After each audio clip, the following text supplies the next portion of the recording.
Hello dear students. बच्चों, आप GK के सब्जेक्ट में जीके की टेक्स्ट बुक और नोटबुक निकालिए। जीके में हम आपका साइंस पार्ट जो है आपका उसे पढ़ रहे हैं और इसमें जो चैप्टर है आपका आज वो है डॉक्टर्स वर्ड्स। डॉक्टर वर्ड्स का मतलब आप जब कभी अगर डॉक्टर के पास गए हों तो आपने देखा होगा कि कई सारे वर्ड्स वहाँ पर यूज़ होते हैं।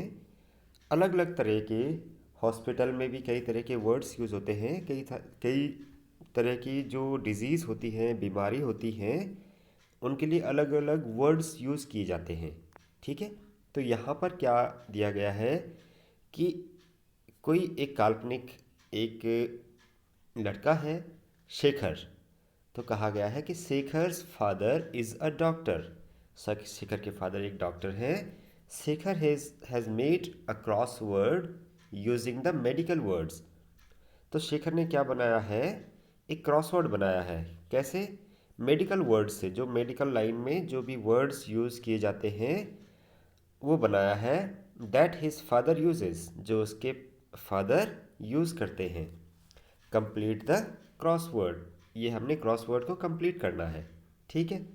तो ये आप नीचे देख ही रहे हैं कि ये क्रॉसवर्ड दिया गया है और इसमें एक तो क्रॉस में हमने यहाँ पढ़कर, ये कोटेशन पढ़ के यहाँ फिल करना है। क्रॉस मतलब ऐसे में देखिए, जैसे ये फर्स्ट वाला है, ये नाइन्थ वाला है, टेंथ है, 11th है, ये क्रॉस में हो गया।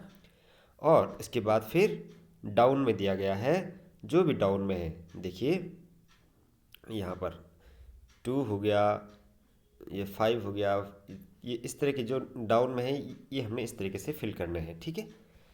तो चलिए इसमें देखते हैं। सबसे पहले क्या दिया है? यहाँ पर फर्स्ट फर्स्ट दिया गया है। यहाँ से पढ़ेंगे हम, फर्स्ट से पढ़ेंगे। Happening happening a lot and affecting many people. मतलब कि ये बहुत ज़्यादा होता है, अक्सर होता है। हैपनिंग अलॉट यानी बहुत ज़्यादा होने वाली ये बीमारी है। एंड अफेक्टिंग मैनी पीपल्स, और बहुत सारे लोगों को ये इफ़ेक्ट करता है। तो इसे क्या कहा जाता है? तो हिंट में दे रखा है ऊपर, देखिए आप फर्स्ट में देखें, ऐसे क्रॉस में देखें, ई दिया है, फिर ई है, फिर यहाँ पे सी है। तो ये जो बीच के जो वर्ड्स हैं ये हमने फिल करके एक वर्ड बनाना है। ओके। तो इसी तरीके से अब हम देखेंगे कि happening a lot and affecting many people. तो वो ऐसी कैसी बीमारी के कौन सी बीमारी है जो बहुत ज़्यादा होती है और लोगों को बहुत ज़्यादा प्रभावित करती है, और जो ई से आता है और सी पे ख़त्म होता है और बीच में ई है, तो वो है एपिडेमिक। एपिडेमिक। ओके। इसकी स्पेलिंग कैसे लिखेंगे ये हम अभी आपको नोटबुक पे काम कराएंगे। इसके बाद देखें, 1 के बाद 2 पे आइए। ये अब डाउन में होगा। ठीक है। ऐसे सी से शुरू होगा। क्या है पूछा गया है? सेकंड में, disease that can be passed from one two another. ऐसी बीमारी, ऐसी disease that can be passed, जो फ्रॉम वन टू अनदर, जो एक दूसरे से फैलती है। पासेस मतलब जो एक एक व्यक्ति से दूसरे व्यक्ति पे को पास करती है। ठीक है। फैलने वाली बीमारी। तो फैलने वाली बीमारी को हम क्या कहते हैं?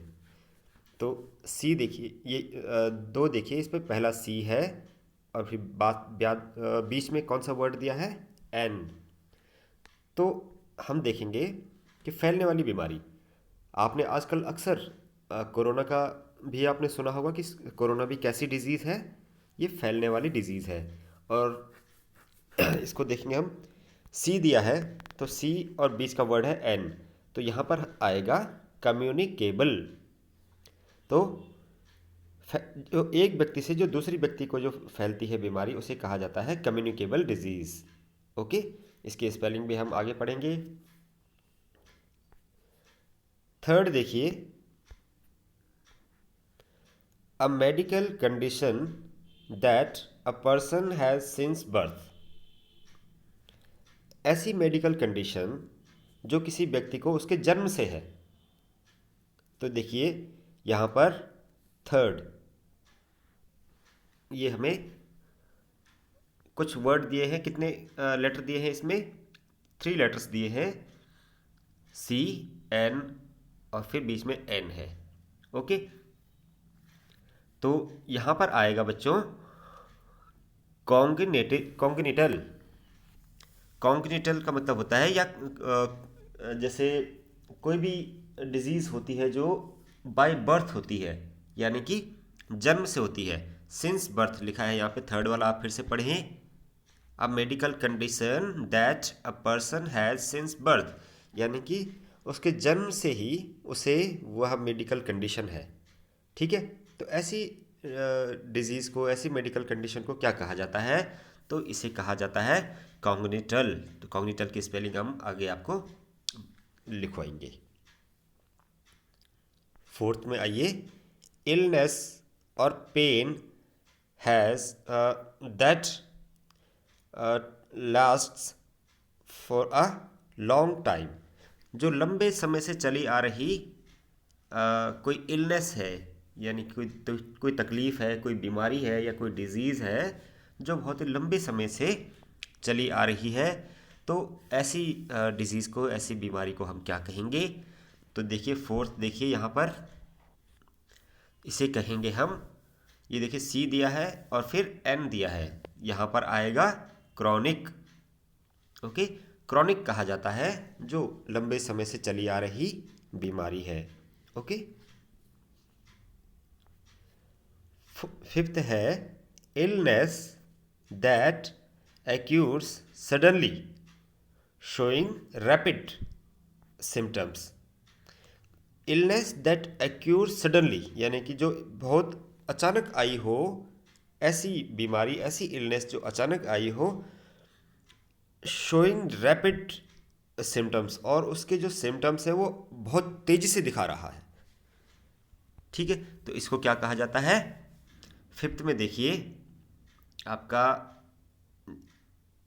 ये है फिफ्थ, ए है फिर सी दिया है, तो यहाँ पर आएगा एक्यूट।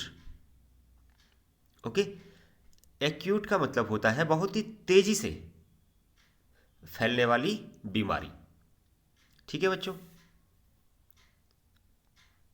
6 है consists of cancer cells that can spread in the body.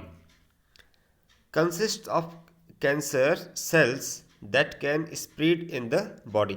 Body में स्प्रेड करना यानी कि फैलती हैं ऐसी सेल्स, मतलब शरीर में बहुत ही छोटे छोटे सेल्स होते हैं, और वो कौन से सेल्स होते हैं? वो कैंसर के सेल्स होते हैं, वो शरीर में बहुत तेज़ी के साथ फैलते हैं।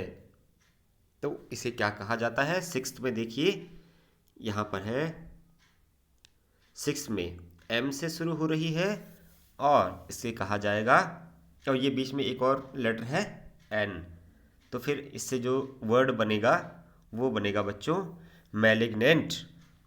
ओके, मैलिग्नेंट का मतलब होता है कि जो कोई बीमारी जो जिसका इलाज बहुत लंबा चलने वाला है, बहुत यानी कि जो ऐसा नहीं है कि आप हॉस्पिटल गए और वहाँ से आप 2-3 दिन में ठीक होके आ गए। तो जो लंबी चलने वाली बीमारी होती है, जो इलाज होता है उसका भी लंबा इलाज होता है, तो ऐसी डिज़ीज़ को हम क्या कहते हैं? मैलिग्नेंट। ओके, तो आज हम यहाँ 6 तक ही से पढ़ेंगे और यहाँ इन डिज़ीज़ के नाम हम अपनी नोटबुक में लिखेंगे।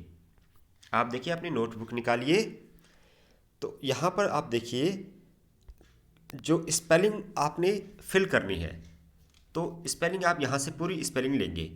जैसे फर्स्ट वाले कॉलम में जो डाउन में है उस पर आप लिखेंगे एपिडेमिक।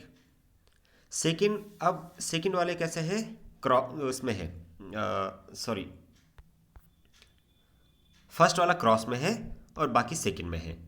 ओके, तो ये फर्स्ट जो क्रॉस में है वो है एपिडेमिक, उसके बाद सभी डाउन में है, ऐसे में फिल होंगे। सेकंड वाले में आप लिखेंगे कम्युनिकेबल। ओके, थर्ड में आप लिखेंगे कॉन्ग्निटल, फोर्थ में क्रॉनिक, फिफ्थ में एक्यूट और सिक्स में आप लिखेंगे मैलिग्नेंट। ओके, तो ये डिजीज़ की इन डिजीज़ के अलग अलग नाम होते हैं उनकी मेडिकल कंडीशन के हिसाब से। ओके, इसके बाद नेक्स्ट वीडियो में हम यहाँ 7 से 11 तक ये हम कंप्लीट करेंगे। ओके बच्चों, आज आप इसे एक बार फिर से पढ़ लीजिए और रिवीजन कर लीजिए इसका।